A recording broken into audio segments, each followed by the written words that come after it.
एक समय की बात है। पहाड़ों की तलहटी में बसे एक छोटे से गांव में रामलाल नाम का एक बुनकर अपनी पत्नी राधा और छोटे बेटे सोहन के साथ रहता था। उनका परिवार इतना गरीब था कि कई बार पूरे दिन में उन्हें सिर्फ एक रोटी खाकर ही गुजारा करना पड़ता था। रामलाल एक पुरानी लकड़ी की करघे पर मोटे बोरे बुनता था, जिससे मिलने वाले चंद सिक्कों से मुश्किल से सूखी रोटी नसीब होती थी।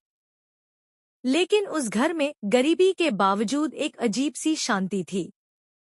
घर हमेशा करघे की आवाज, राधा के मीठे गीतों और नन्हे सोहन की खिलखिलाहट से गूंजता रहता था। तूफान की वह रात, सर्दियों की एक खौफनाक रात को गांव में भारी तूफान आया। तभी उनके टूटे-फूटे दरवाजे पर एक बूढ़े यात्री ने दस्तक दी। वह ठंड से कांप रहा था और पूरी तरह भीगा हुआ था।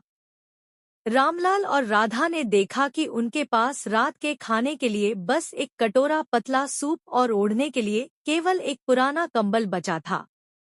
बिना किसी हिचकिचाहट के रामलाल ने उस अजनबी को अंदर बुला लिया।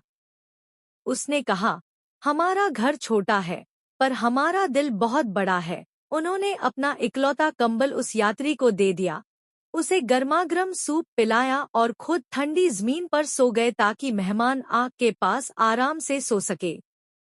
अगली सुबह जब सूरज निकला तो वह यात्री जा चुका था। लेकिन जब रामलाल अपने काम पर जाने के लिए करघे के पास पहुंचा तो उसके होश उड़ गए।